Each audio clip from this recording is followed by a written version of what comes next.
हरे कृष्णा। हम लोग वैदिक साहित्य से संकलित कृष्ण भक्ति की महिमा से संबंधित श- श्लोकों से चर्चा कर रहे हैं। कृष्ण सेवा की महिमा गर्ग संहिता में अश्वमेध खंड अध्याय 61 श्लोक संख्या 35 सूत गोस्वामी और शौनक मुनि का संवाद। तावद गर्भे वसेत कामी तावती यमयातना तावद गृही च भोगार्थी यावत कृष्णम न सेवते। तावत मतलब तब तक, गर्भे वसित कामी मतलब एक कामी पुरुष को तब तक गर्भ में पड़ा रहता है या गर्भ में आना पड़ता है बार बार। तावती यम यातना, तब तक उसको यम यातना भोगनी पड़ती है। हम्म। तावत गृही च भोगार्थी, जब तक कि वो गृही तथा भोगार्थी बना रहता है। यावत कृष्णम न सेवते, और जब तक श्री कृष्ण की सेवा नहीं करता। यानी कि अगर कोई व्यक्ति भगवान कृष्ण की सेवा करता है, हम्म, भोगार्थी नहीं बना रहता, तो उसको यम यात्रा नहीं भोगनी पड़ेगी, बार बार गर्भ में नहीं आना पड़ेगा। ब्रह्म वैवर्त पुराण में सावित्री देवी और यमराज जी का प्रश्न उत्तर है, जिसमें सावित्री देवी पूछती है यमराज जी से दुख से मुक्ति और नरक से बचने का उपाय। सावित्री उवाच धर्मराज महाभाग वेद वेदांग पारग नाना पुराणे इतिहास पांचरात्र प्रदर्शक सर्वेषु सारभूतम यत् सर्वेष्टम सर्वसम्मतम कर्म छेदे बीजरूपम प्रशस्यम सुखदम नृणाम यशः प्रदम धर्मदम च सर्वमंगल मंगलम ये न यामिम न ते यान्ति यातनां भव दुःखदाम कुंडानि च न पश्यन्ति तत्र नैव पतन्ति च न भवेद्येन जन्मादि तत्कर्म वद सुव्रत। अनुवाद। सावित्री बोली, हे धर्मराज, हे महाभाग, हे वेद विदों में श्रेष्ठ, आप सभी पुराण इतिहास और पंचरात्र मत के प्रदर्शक हैं। अतः आप इन सभी का तत्व रूप, जो सभी को इष्ट अर्थात प्रिय, सबको मान्य, मनुष्यों के कर्म नाश करने में मूलभूत, प्रशस्त, सुखप्रद, यशोदायक, धर्मदाता और समस्त मंगलों का मंगल है, बताने की कृपा करें, जिससे यम की यातना और संसारी दुख न प्राप्त हो।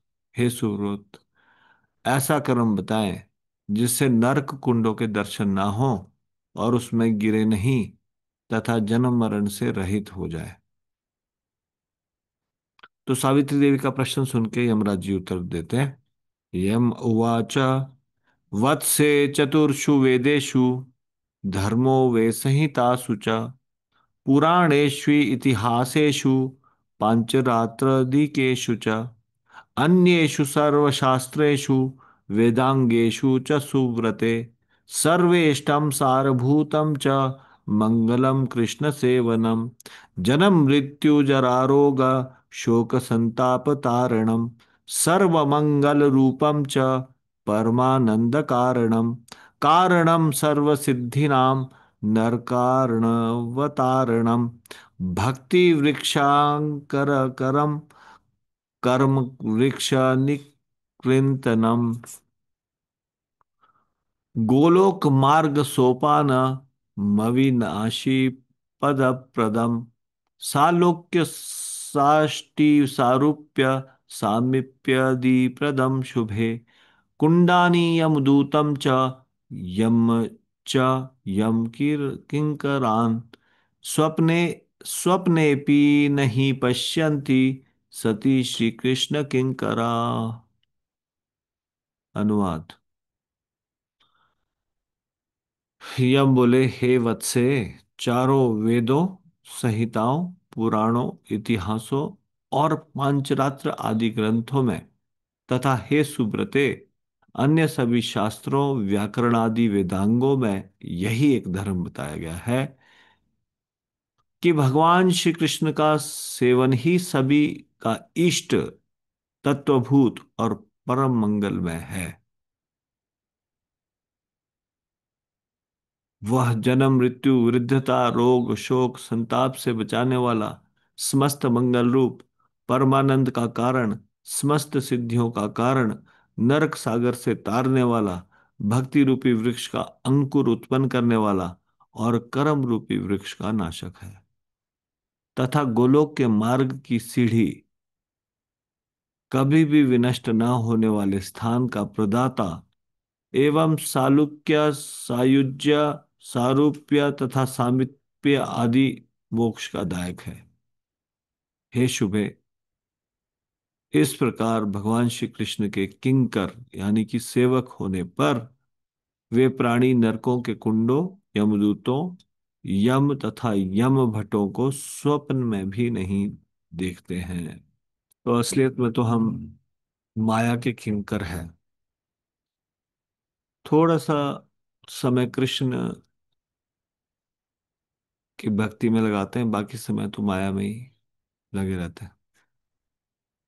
तो कृष्ण भक्त अभी है नहीं, कृष्ण भक्तों के बारे में बताया जा रहा है कि कृष्ण भक्त कभी नरक का दर्शन नहीं करेंगे।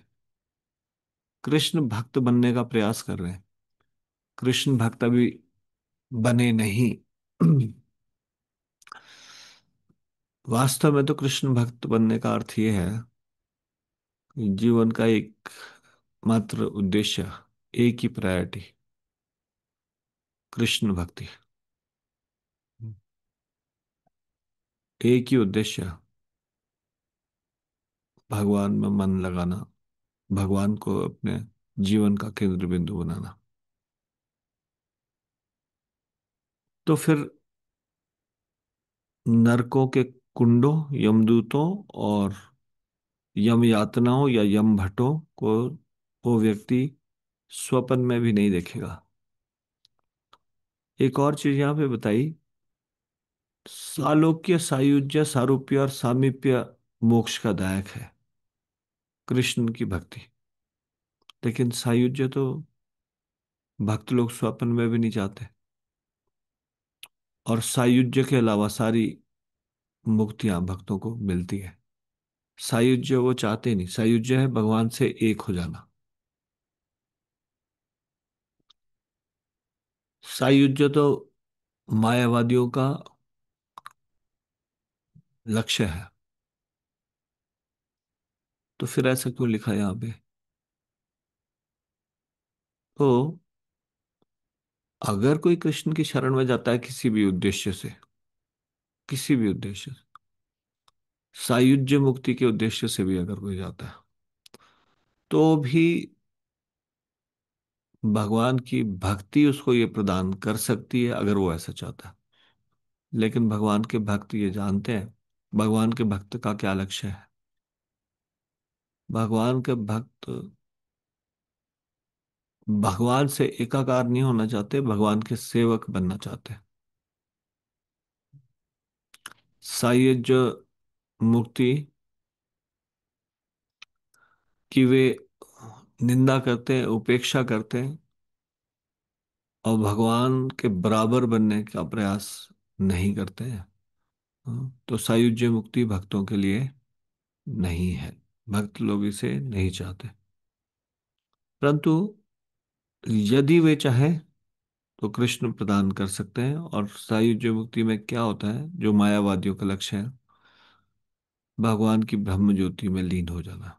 बस भगवान से तो एकाकार नहीं हो सकते, लेकिन भगवान के शरीर से निकलने वाला जो प्रकाश है, ब्रह्म ज्योति, उसमें लीन हो सकता है।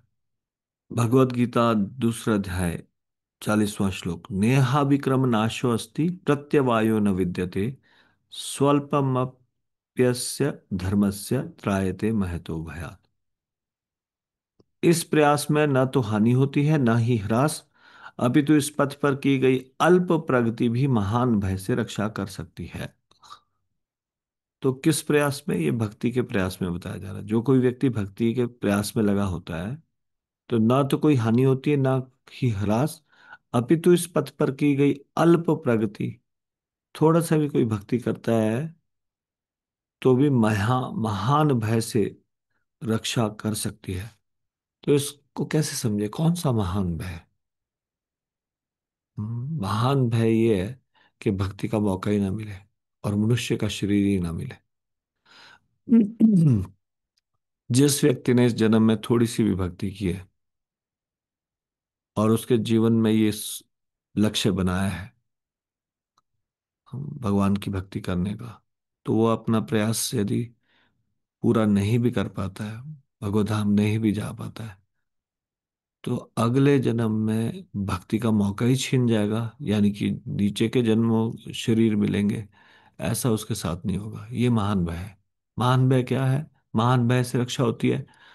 महान भय से रक्षा होती है मतलब जानवरों का शरीर नहीं मिलेगा, मनुष्य का ही शरीर मिलेगा। ये इसका गूढ़ रहस्य है इस श्लोक का। तो आज हम इसको यहीं पे विराम देंगे। श्री हरिनाम प्रभु की जय। शिल प्रभुपाद की जय। निताई गौर प्रेमानंदे। हरि हरि बोल।